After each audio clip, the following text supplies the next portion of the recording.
Morning, everyone, and welcome to our webinar. My name is Maris.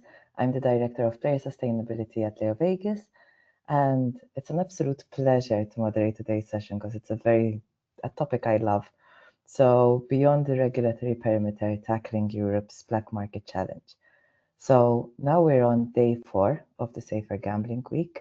I'm running out of coffee, and this week is particularly a moment in the calendar that actually brings the industry together to reflect on consumer protection, any emerging risks, and opportunities for actual meaningful improvement. And I think today's discussion fits squarely within that mission, as we're turning our attention to one of the sector's most complex and urgent challenges that we see, which is the growth of the online black market and the harm it can cause when this activity moves outside of the regulatory environments. So I'm joined by an excellent panel of experts representing data analytics, regulatory affairs, industry body, harm prevention, spoiled for choice. And each individual brings a unique perspective to understanding the scale of the issue. And also, importantly, what can we do about it? So I'm delighted to moderate this session, but first, we're going to start with a presentation from Ed Birkin, the Managing Director at H2 Gambling Capital. Over to you, Ed. Thank you.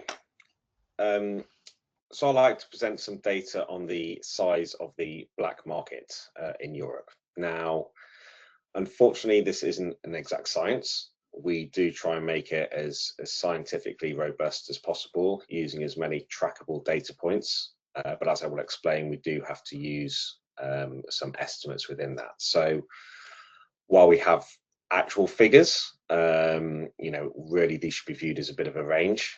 And if anyone tells you they can exactly forecast it, then they are wrong.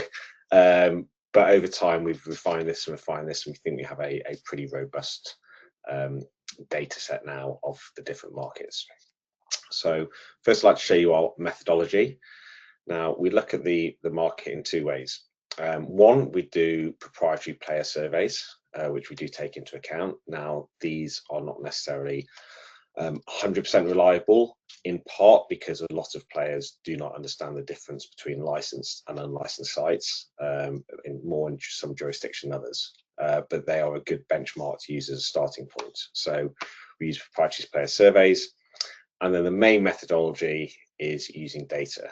Now, this is through web traffic primarily, but we also take into account affiliate traffic and search data. So we identify the licensed onshore operators, which are normally provided by regulator list, and we search all of their onshore operator activity. So through web traffic, affiliate traffic, search data.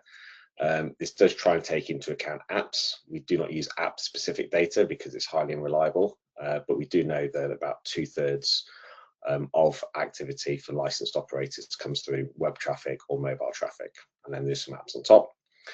We then identify a list of offshore operators, and we do the same thing.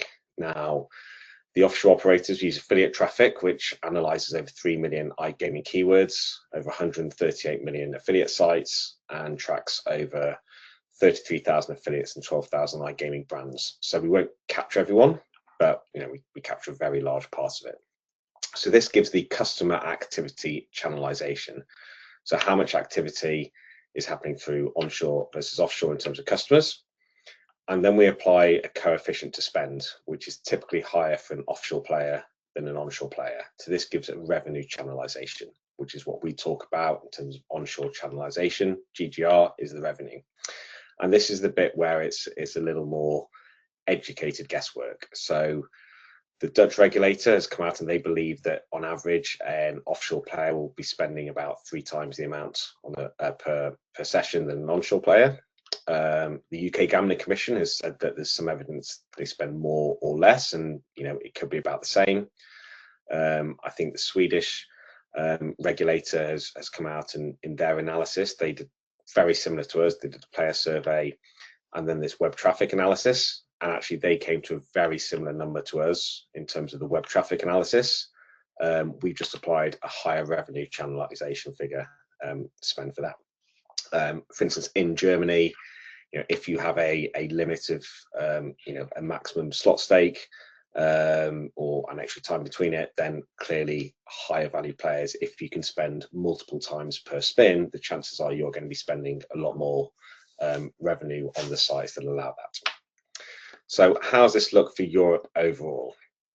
Well, on the next slide, you can see the total online penetration, onshore penetration for Europe in 2025. We have about 73%, which means that 27% of the market is offshore. Now, onshore penetration has grown pretty much throughout our entire period of tracking the market for over 20 years. This is in part through to higher growth of the onshore market for legalized markets, but also as more markets have legalized, this has moved offshore activity onshore. We have it leveling off going forward around 24%. This is based purely on what we know in terms of current regulations. As regulations change, whether there is more restrictions or tax hikes on the onshore market, or more pushback against the offshore market by regulators, by governments, that could change our forecast, but this is based on what we currently know. And what you'll see in 2023 and 2024 is, for the first time since we've tracked it, you have seen the offshore channelization increase, which is something we have never seen before. What's this look like in actual euro terms? Well, on the next slide, you can see that the total market, online market in the across Europe for 2025 was at 66 billion euros. Within this, 48 billion was onshore and 18 billion euros is going to offshore operators. And by offshore, we mean non-locally licensed in that country where the player is situated. And as you can see, you saw an acceleration in growth in 2023, 2024, primarily driven by a big increase on crypto casinos, not necessarily all using cryptocurrency transactions, but ones that have positioned themselves as crypto casinos accepting cryptocurrency, as well as traditional offshore sites. And going forward, we see that the offshore market is going to continue to grow, but at a slower rate than the onshore market. Hence, you're getting the onshore penetration increasing slightly. But by 2030, we estimate that the offshore market is going to have grown by another 5 billion euros to 23 billion, with a total market size of 97 billion. Now, this looks very different for each individual market. Taking a European average can be quite misleading. So if we were to look at some, for example, markets such as Finland, Norway, where there is a monopoly, clearly you're going to have a much lower onshore penetration. You have certain markets where you would have, let's say France, where you have no iCasino. Now, they've actually managed to do pretty well in terms of the onshore penetration of betting at 89%, and poker has been very successful there for the onshore. So we actually have iGaming onshore penetration of 25%, which is very high considering what poker would normally be as total iGaming, but that gives a merged onshore channelization of 61%. Again, you have things like Austria, where it's lower, with just a single iCasino licensed iCasino operator. Poland, similar, much lower iCasino channelization than betting channelization with a monopoly. There isn't an exact correlation between tax and channelization. We do believe the evidence strongly points to the fact that higher tax, all else being equal, leads to lower channelization, but there are so many other nuances. Maximum stakes, affordability checks, deposit limits, even things that are less obvious than that. So you won't see that exact correlation, but really the more restrictive the regulation is, tends to lead to players going offshore, especially higher value players, and leading to a decrease in onshore channelization. So what to conclude over this? Over time, onshore channelization in the European market has been increasing, driven by more markets moving to regulation, and then within this, the onshore market's growing faster than what is left of the offshore market. But in 2023-24, for the first time, we have seen a decrease in onshore channelization across Europe as a whole. And to be honest, within most countries, if not every country has seen this pattern.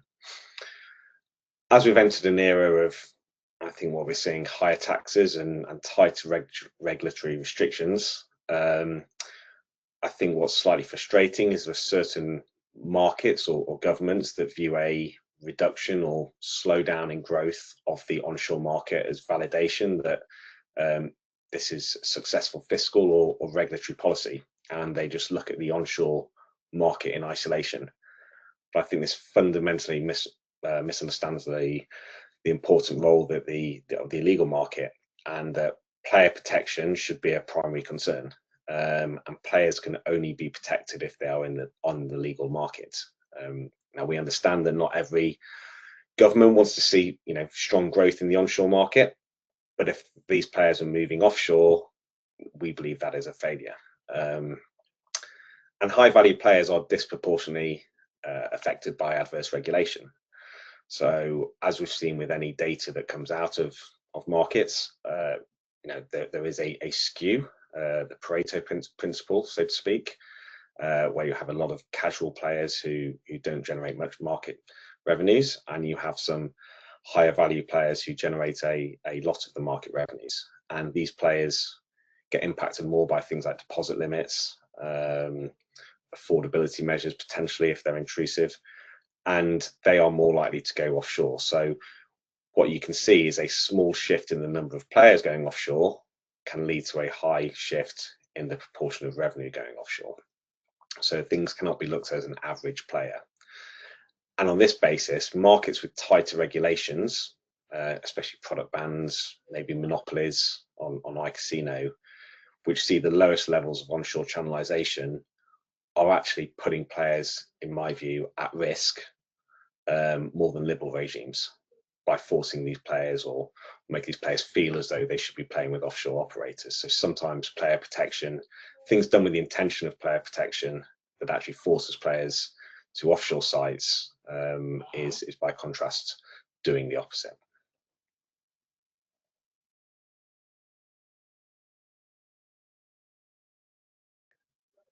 Thank you.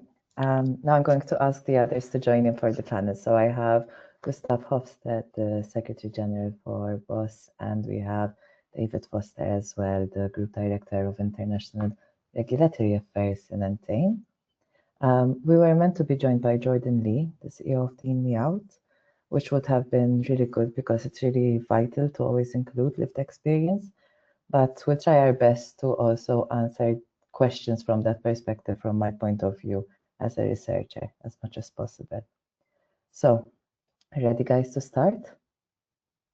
Yes, absolutely. Seeing very serious faces, so I know it's a serious topic, but it's the fourth day. Come on, we're getting better now.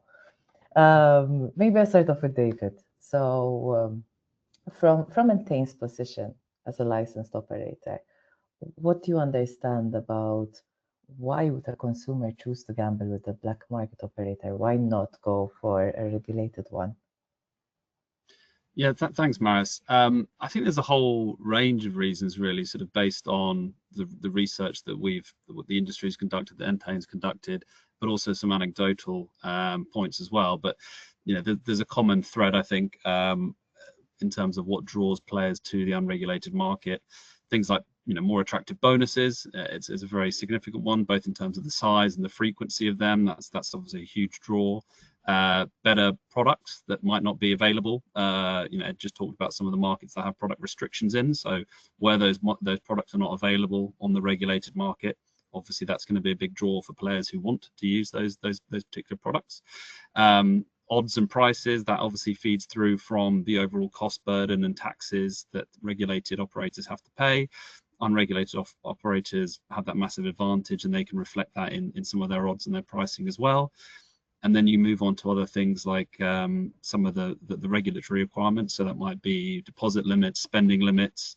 It might be requirements for KYC or AML in terms of providing documentation, which players typically might not have to do in the unregulated market. So that could be a draw for them as well. Payments, so different types of payment rails. Crypto is a big one here, obviously. That is very or much widely or very widely offered in the unregulated market too. And something, worryingly, things like self-exclusion and the ability to avoid self-exclusion registers. We see a lot of marketing in the UK, for example, for casinos that don't have GamStop. So that's obviously a very concerning reason as well. So there's a broad range of reasons why customers might seek out those offers. But I think the important thing that we have to sort of acknowledge is that it's imperative that we work with all the stakeholders across the full ecosystem to ensure, on the one hand, the regulated offer is attractive and competitive, and on the other hand, we're enforcing effectively against the unregulated offer. And I think, obviously, being someone who's more focused in safer gambling, I think the point that really makes me worry is because a lot of them are actually advertised in a way of, like, if you're in the UK, instead of like you have it in your face, like, what are the top 50 non-GamStop casinos? And I do hear sometimes where some people might actually, they would want to go on GamStop, they would want to go on Spellpause, but when they Google it, they actually get these casinos first. So I think there's a level of vulnerability here, especially because maybe even the younger generation might not know which one is actually legit and which one is the black market, because they're getting really good at this. Do you have, like, one of you, that maybe Gustaf, do you have any perspective on what makes it more vulnerable for certain people to end up in the black market? Or David or Ed? Well, it's of course the Swedish Gambling Authority. They have asked why Swedish consumers abandon the licensed gambling market, and they also measure what kind of people abandon the market. You are of course more vulnerable if you are young, for example. That comes as no surprise. Regarding the reasons to abandon the gambling market, the Swedish Gambling Authority very much echoes what David just said. To some extent, we have consumers in Sweden abandoning the licensing market without knowing it. They simply do not know what a licensed gambling company is in comparison to an unlicensed company. We've had examples of people stating that they play unlicensed, and when they shall state what company they played at, it turns out that that particular company was actually licensed. But apart from that, you receive the answers, the usual suspects. In my own jurisdiction, for example, any kind of loyalty bonus is prohibited, and I think it's fair to say that probably very well intended restriction, the price for that when it comes to consumer protection is most likely negative, because it pushes so many consumers to such a large extent out to the unlicensed market. When the Swedish Gambling Authority asks consumers regarding the main reasons to leave the licensed system, that is one of the top answers. So with that as an example, I think it's crucial to understand that many jurisdictions, including my own, has had a difficulty to strike the balance between excitement in the game and consumer protection.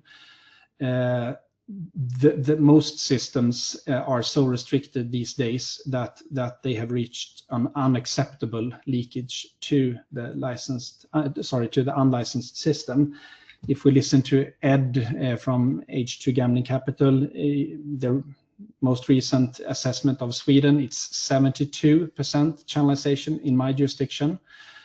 So, and also when listening to other channelization assessments that also divide channelization within different gambling products, the result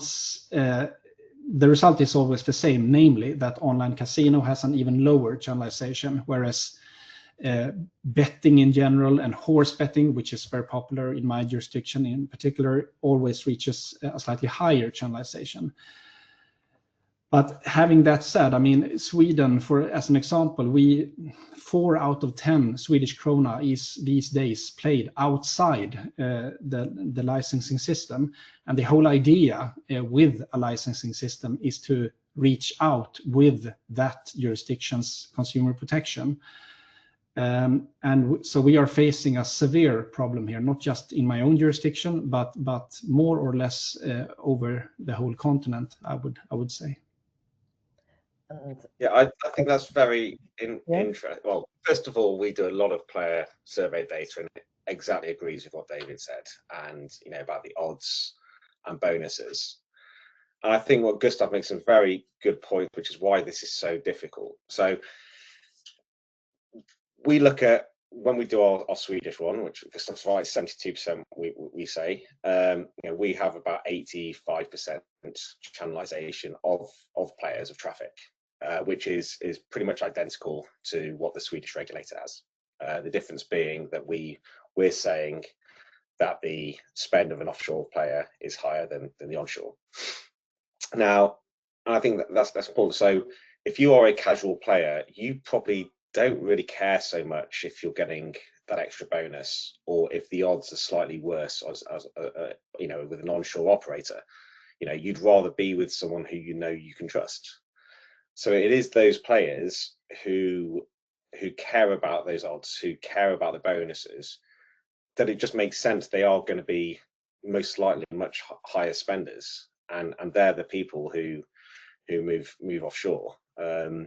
And I completely get why these regulations are in place. It is, let's be honest, we can have a go at them. It's tough being a regulator, because they don't want, and it's probably not right for them to have a free-for-all onshore and say, just offer as many bonuses, incite people to gamble, because they don't want gambling as a huge industry, perhaps. But you need to give them enough incentive to play with you onshore, because these higher spenders, they may not be able to afford to be higher spenders, and they're the ones that you're losing to the offshore, where there is lower player protection. As Gustaf said, that could be younger people, or people with problems. So it is a tough job as a regulator, but as Gustaf and Dave points out, I think that there needs to be the incentive to play with legal operators, but maybe not so much of an incentive that is driving unnecessary market growth.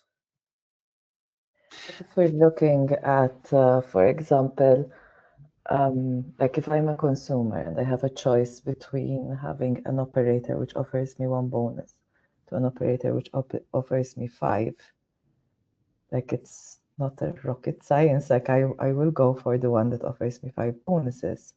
Yeah. But do they, like, what about the consumer protection side of things? What about the support for vulnerable people? What is the main difference in your opinion, Gustaf, I think, or David? You can start, David, if you want to. Yeah. Okay. Well, I'll start, and I'm sure you can add in as well, Gustaf. In terms of the differences, apart from the things we've just discussed in terms of kind of what draws them in initially, once the consumers made that decision in terms of what they're actually offered, it's going to be very different. So, but from an operator perspective, in terms of as a regulated operator, how we differ in terms of how we operate compared to regulated, unregulated, or black market operators, first and foremost, it's the tax and the licensing fees that we pay. By way of example, Entain paid over £500 million in tax in the UK alone in 2024. So it's a very, very considerable amount of money that is not being passed on to treasuries and governments by the unregulated operators. On top of that, you have fees and levies for research, education, and treatment, for certain sports, for community programs, that kind of thing as well. On the sort of safer gambling side specifically, obviously, the regulated sector has invested a huge amount of resource in recent years into player protection systems, in terms of monitoring, in terms of algorithms, looking at things like artificial intelligence, constantly trying to evolve and improve the systems that are offered to guarantee a kind of safe, secure environment for players when they come and use regulated operators. Self-exclusion regimes as well are obviously an important part of that kind of compliance framework too. The staff, frankly, that we have, again, Entain has over 2,000 trained customer care staff across our business, working with our players across all of the markets in which we operate, which is a critical differentiator, I think, as well. And then on top of that, there's the general sort of compliance framework when it comes to sort of things like KYC, AML, anti-fraud mechanisms. I suspect, or we know that very often these are very limited or totally absent in the black market.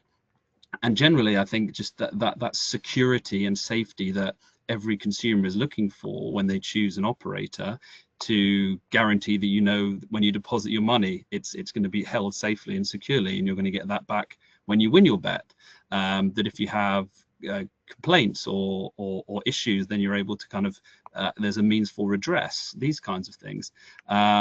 And we know, anecdotally and from research, that simply isn't the case with some operators in the black market who will simply steal money, basically, effectively from customers. So there is a huge difference in terms of what is offered. I could go on, but I'm conscious of taking up too much time. But that's just a kind of a flavor of the kind of stark difference between what the regulated industry provides compared to the black market operators typically. You want to add something, Gustaf? Yeah, I mean, I assume that the default position for the consumer is actually to play licensed. There is no reason from the very beginning to gamble unlicensed. In most cases, I believe that is an active decision when you are displeased by what the licensed market offer you. And the reason for that is that you simply get fed up with all the restrictions on that market. Wise jurisdictions, they understand this, so they aim to strike a balance between what I just said, the excitement in the game and a high ambition, a high level of consumer protection. But apparently very few European jurisdictions these days are able to maintain that high ambition when it comes to channelization. And it's important to stress that channelization is a measurement. We measure whether the gambling regulation that jurisdiction chooses, whether it functions or not.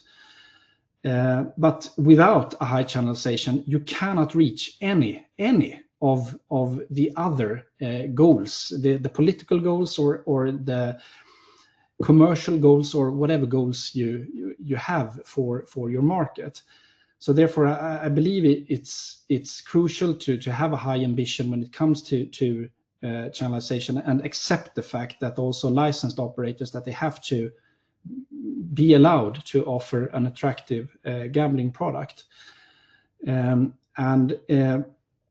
a few jurisdictions out there in Europe, the UK, for example, but also my neighboring country, Denmark, they have shown in practice that it is possible to combine high consumer protection with a high channelization. So the other of us, we really do not have an excuse to reach the same success story as those two jurisdictions. I am familiar that both Denmark and the UK perhaps are decreasing in their numbers these days due to maybe not so well balanced decisions, but they have actually shown that you can reach and sustain a high level of channelization. I think we also have to look into how these black market websites might also be targeting people. There is research on the topic, but maybe not enough. And there's always research about gambling, but maybe not enough from a lived experience point of view. So most of the time, I either spend a ridiculous amount on forums or Reddit to try to get this type of feedback. And I don't know what you think, but there's a level of normalization when it comes to these things. If I'm a consumer, especially even little things, like if you're on TikTok, you're watching videos, you get sometimes the names of these black market websites. So without knowing, you start actually normalizing these names. you might not know as a consumer that this is it's a black market website. You might just think like it's the same as any other. And maybe Gustaf, if I go to you now, I mean, we see regulated operators, there's a lot of restrictions with marketing, whereas the black market operators, they do so much. They sponsor events, they advertise everywhere. But is it really like, we can't really ask them not to do it, but should we look into maybe advertising platforms, maybe search engines, the payment provider, the event organizers, like what role should these intermediaries have in tackling the black market? Of course, they shall be responsible taking. If you are a serious media house or the equivalent, you do not accept advertisements for unlicensed gambling, of course. And it really doesn't matter whether the local law allow you to do that or not. You can also self-regulate.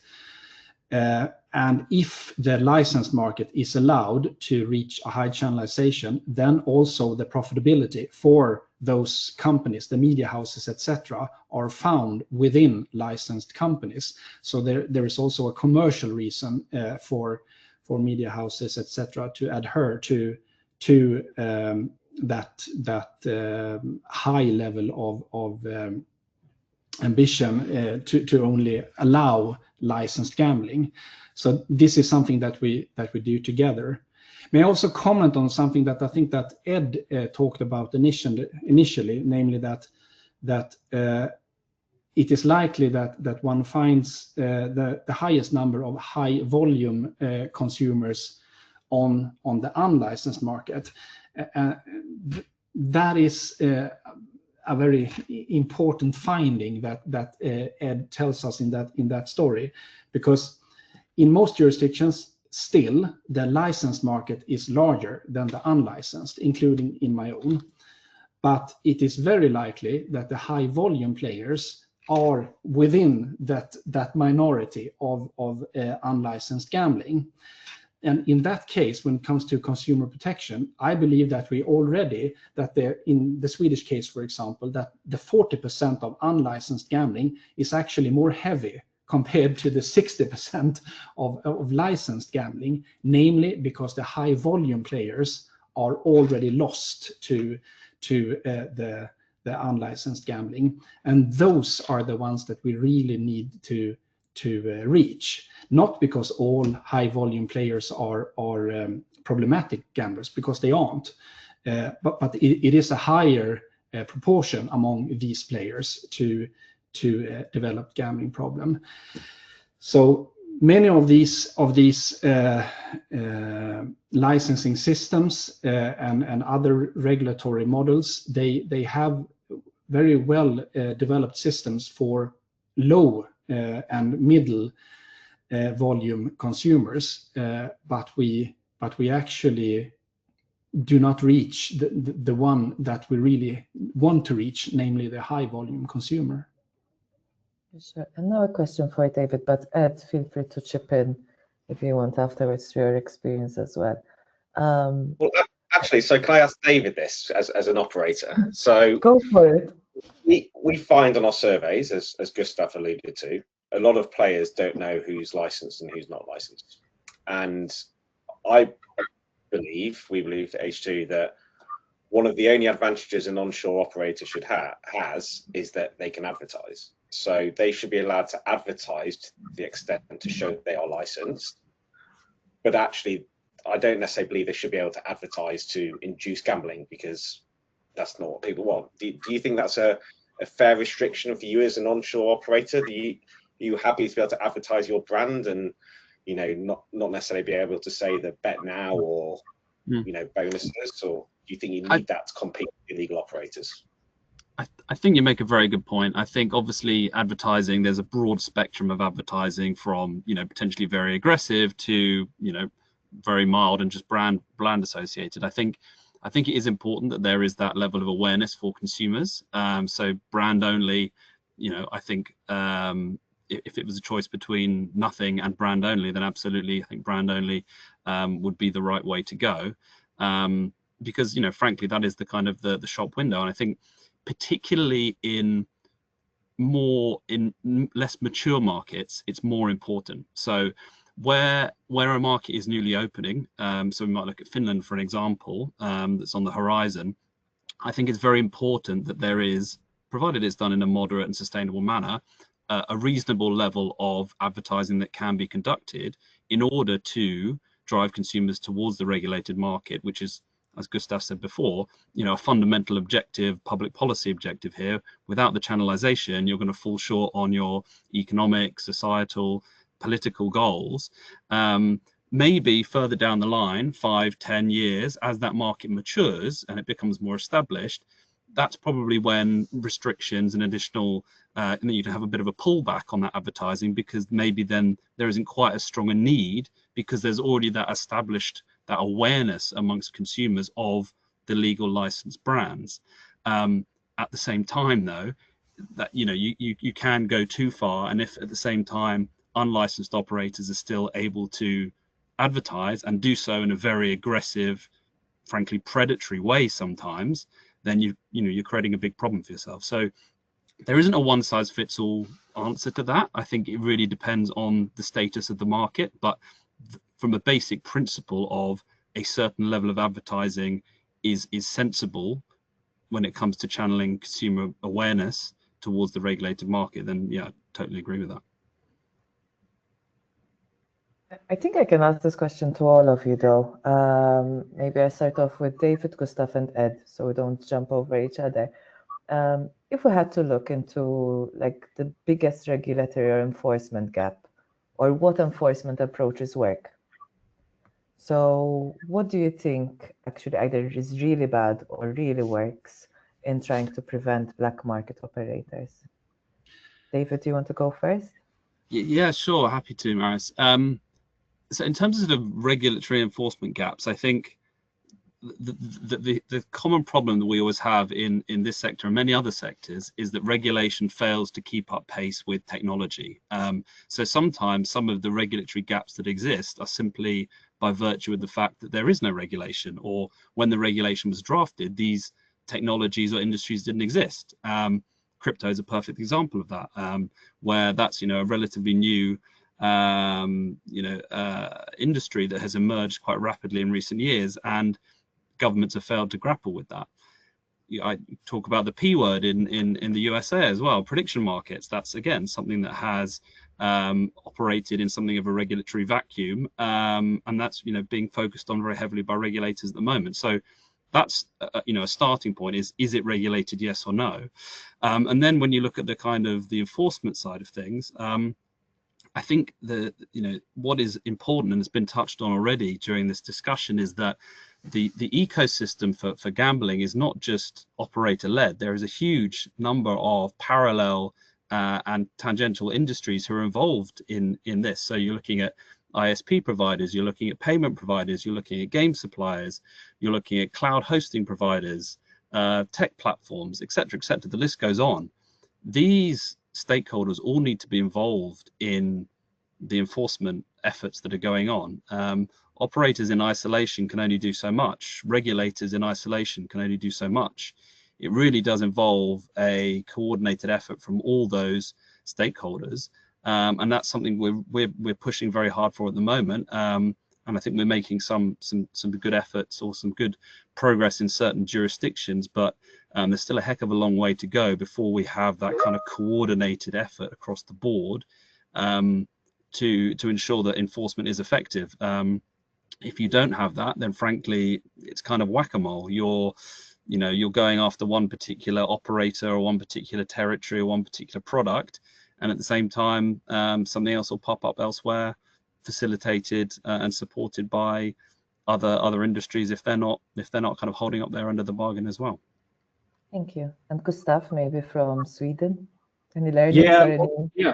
From Sweden or perhaps a Scandinavian perspective, if I understood Ed's one of his slides that he showed us previously, that neighboring Finland and Norway has huge unlicensed markets, and especially if you look at Norway, that market has just about all repressive measures to protect their market, like payment blocking, etc., etc. So what I mean with repressive measures is the kind of measures that most authorities implement to their gambling system, with the ambition to keep the unlicensed operators out. But what all these jurisdictions miss is to safeguard the attractiveness of the licensed market. It's impossible to keep the unlicensed operators outside the market if the licensed offering is not allowed to be attractive enough. And that is, I believe, a very bitter medicine for any policymaker to swallow, because they tend to always only focus on the repressive measures, such as DNS blocking, payment blocking, B2B licensing, etc., etc. And they tend to be extremely unwilling to accept this importance of finding the right balance here between gambling excitement and consumer protection. Functioning licensing systems, functioning gambling markets, they start with creating an attractive licensing market, because only the consumer herself can decide whether she wants to play on that legal license market or not. Then, when that work is done, repressive measures can fill a supportive role, and I'm in favor of most of them. I only represent licensed companies. Of course, we want to do almost everything to keep the unlicensed away, but that's only the second part of our responsibility. We always have to start with creating a functioning and attractive licensed market. And I don't know, Ed, if you have any learnings maybe or insights from your end. Yeah, I mean, I completely agree with Gustaf. You need a functioning and attractive onshore market, but even with that, there needs to be enforcement. So, as an example, we've just finished a 4,160 person survey in Australia, gambling. Sounds specific, but it gives you 2% margin of error. And almost 50% of players who used illegal offshore wagering sites did so while they were on BetStop. So you can have, and no one's going to disagree that having a self-exclusion is bad regulation. So you can have good regulation that's there to protect players, but for some reasons they may still go offshore. So you need to find a way to then, say, enforce offshore operators. And my view on this is going to probably upset quite a few people. Many of them may be my subscribers, but I think suppliers have to take,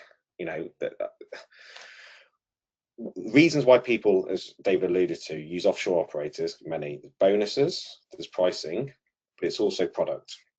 And if you have some of the biggest suppliers, especially as iCasino, it has more of an offshore issue than betting, as Gustaf alluded to, who they're the best suppliers, let's say, because they have the best content, the best games.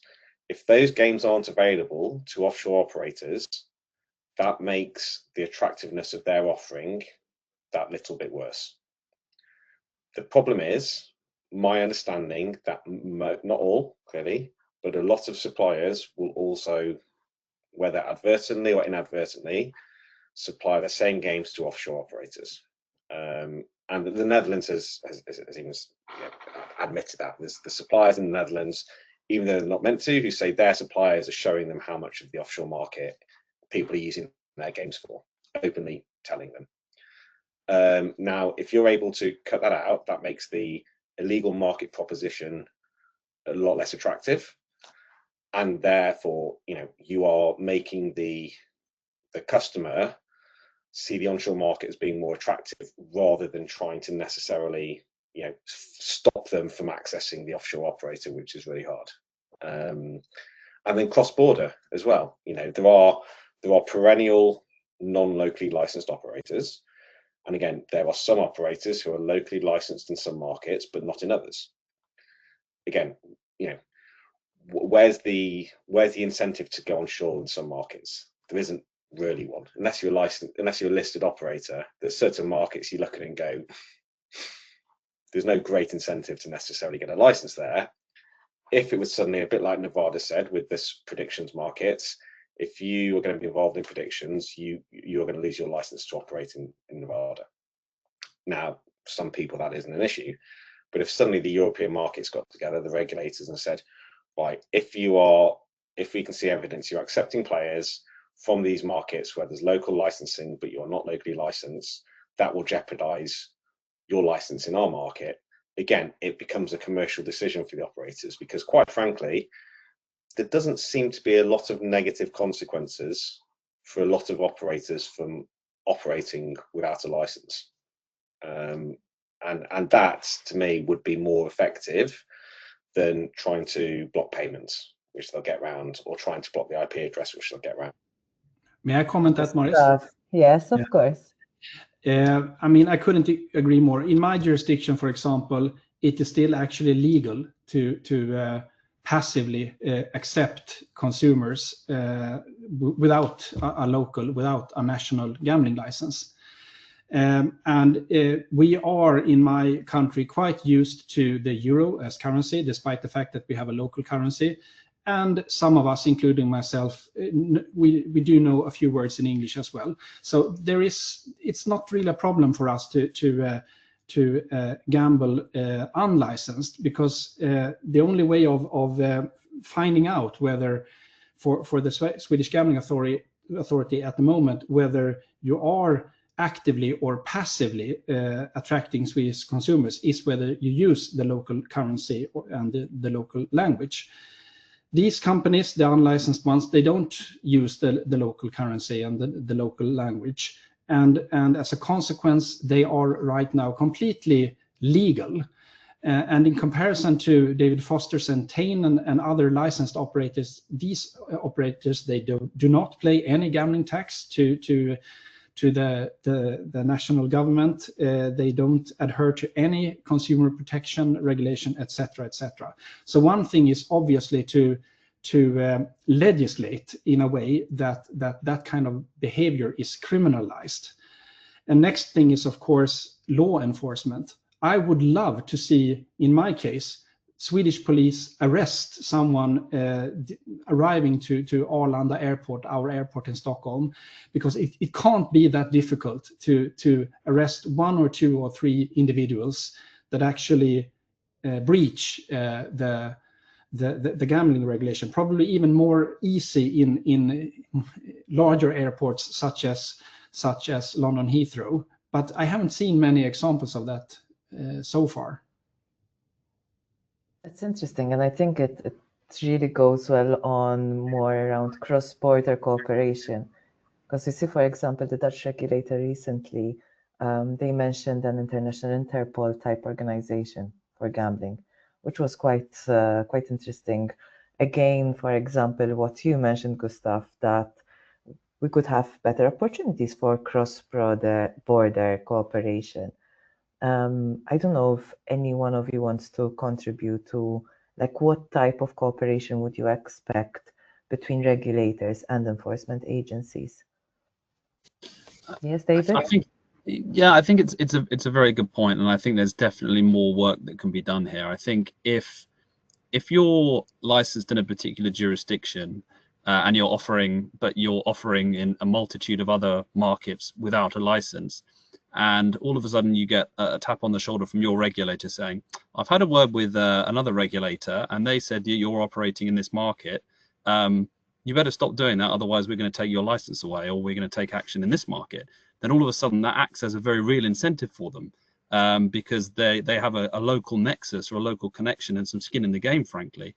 And it's just Ed's point before. I think when it comes to offering offshore, sometimes there's actually little incentive to get a license because you can do it with impunity, and that has to change. We have to put in place much stronger disincentives and enforcement mechanisms to really start moving things in the right way. And if that involves taking action, arresting people at airports, taking serious deterrent action against some of these operators and making an example of them, then I think that's absolutely worth considering. And there's an opportunity here, I think, for some regulators and frankly law enforcement as well to kind of take up the mantle on this. So yeah, I think that's absolutely something that that we welcome.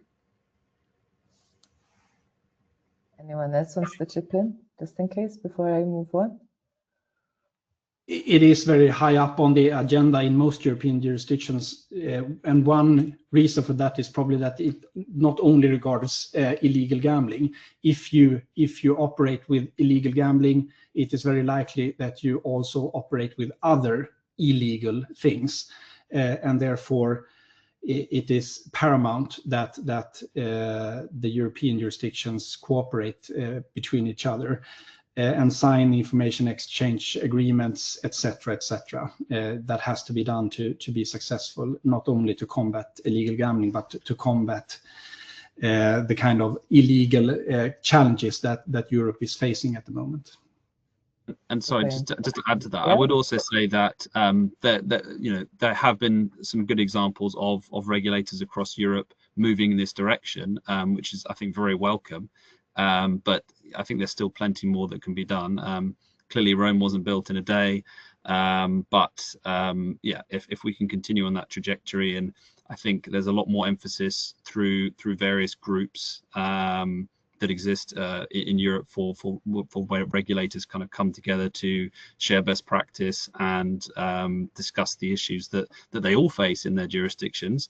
And this is one of the things that's very high up on the agenda, I know. But it's certainly a work in progress, and welcome further collaboration and active engagement from regulators and lawmakers on this topic. Thank you. Maybe moving on to Ed, just in relation to this topic as well. How do you think regulatory fragmentation impacts the black market? I think it is an issue. If I just move away from Europe and just, I know we're talking about Europe, but as an example, look at Argentina, okay, just as let's say a smaller example of Europe. You have different provinces which have all regulated differently. Some are bigger than others, a bit like in Europe, different tax rates, different regulations. Now, someone said to me they're regulated in the city of Buenos Aires, the biggest one, and they said if the smaller provinces had the same regulations, technical regulations, as what we've already met, they could choose their own tax rate. We would, but same technical regulations, we would probably get licensed in all of them because we can then just move into them. Whereas when they have all different ones, they have autonomy over tax and various things. But when you have to set up your products, and David will know much better than I will about the issues with this, for all of the different regimes, it just becomes, is it worth it in that country? Is it worth it in that country? And it just becomes, everything's a lot harder, a lot costlier to be an onshore operator across these multiple jurisdictions. And back when I was an analyst in banking looking at the gambling sector, we used to, what's the tax rate? And, is casino allowed? And there's so many more nuanced things in that, all the regulations you have to on your site, game approvals and things like that. Then actually, so if you look in Europe, yeah, we're not saying there should be complete harmonization, it's unrealistic.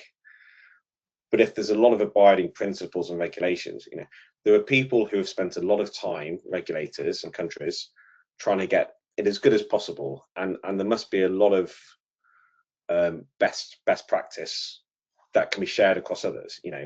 Alberta, from all accounts, is trying to almost copy Ontario. So if you're licensed in Ontario, you can get a license in Alberta pretty quickly. You're not redesigning the wheel. And, if you want onshore operators to come, I mean, David can correct me if I'm wrong, if you have a system set up pretty similar to what they've already got the technical requirements already, that's going to make it much more attractive to go into that market, regardless of everything else we've kind of talked about. So yeah, I think fragmentation is an issue. Yeah, totally agree, Ed. It's that sort of compounding effect that you have of the layers of regulation, tax, cost, compliance.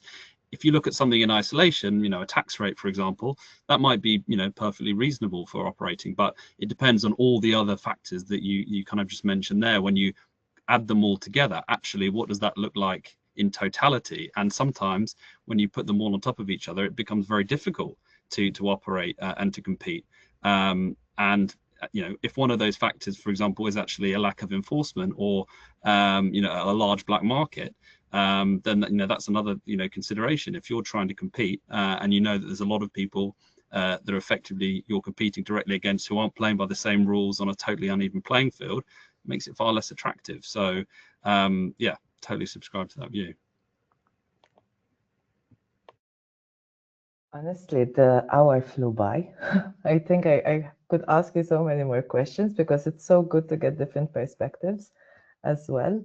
I think before we say that it's done, if let's say one closing question. So let's say I give you all the power in the world and you can implement anything you want, but one measure, because we only have like 4 minutes left.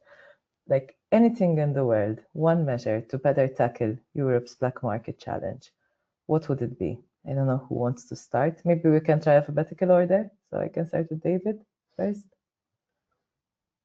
I thought E came before D for a minute then. It's a bit of a cop-out. It's very difficult to pick one individual measure. So there is no silver bullet here.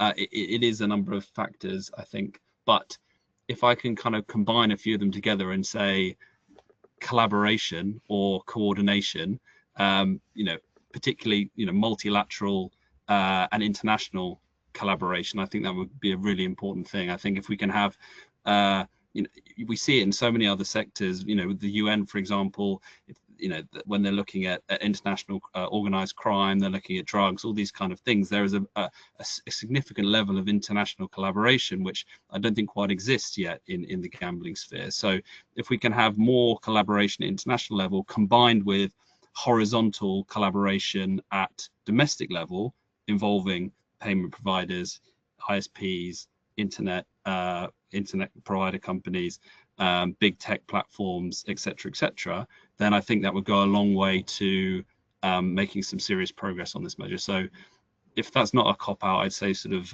yeah, enhanced and expanded collaboration would be my answer. Perfect. So E is next, so Ed. I actually had the same thought initially, David. I was like, oh crap, I'm going first. No, sorry, in terms of D and E. No, mine would be collaboration. So I don't think we'll ever get regulations so attractive that'll be more attractive than offshore. And I don't think we'll ever be able to block the offshore operators with trying to block them.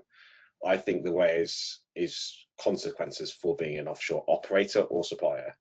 So as David said, to my point, you know, if a regulator in your jurisdiction taps you on the shoulder and says, in our view, you shouldn't be accessing that market without a license, and you are, unless you stop that, you're losing your license here. Okay, that's an incentive not to operate in that market. For operators who don't have any local licenses, you know, maybe a license somewhere else. Again, for the suppliers, you know, if you're, we know we've been on a website that is not licensed here and it's got your games. Turn it off. 3 strikes. Right, you cannot supply your games in this country. Again, consequences. And I think that needs to be the carrot rather than trying to block these sites, which doesn't work. There needs to be the stick to kind of say, okay, if you're caught supplying or operating in these markets, there's issues, but that is going to involve cross-border collaboration, which I think we're still a long way away from. Perfect. And last but not least, Gustaf. Well, my silver bullet is to set up a channelization goal in each and every jurisdiction, because if you decide for an ambitious but at the same time reachable channelization goal, in my jurisdiction that has been decided to be 90%, then you also understand the fundamentals of how a functioning gambling market works, namely that you have to strike a balance between the excitement in the game and also the consumer protection. And you have to ask yourself as a legislator and a regulator, every time that, okay, I want to implement this new measure on the gambling market. What impact will it have on the channelization? So the silver bullet is a channelization goal. I like how assertive that is. Like, it's done. Gustaf has all the power. So thank you guys for attending, for actually answering all my questions here. It's been an absolute pleasure. It's been very, very good for me to listen to. So thank you for that. For the people who are listening right now, you can submit questions in the chat because we always run out of time, and that's mainly my fault for asking many questions. And we will try our best to answer them in the next few days. So thank you, everyone, and happy Safer Gambling Week. Thanks, Marius. Thanks, everyone. Thank you. Bye. Thank you. Bye-bye.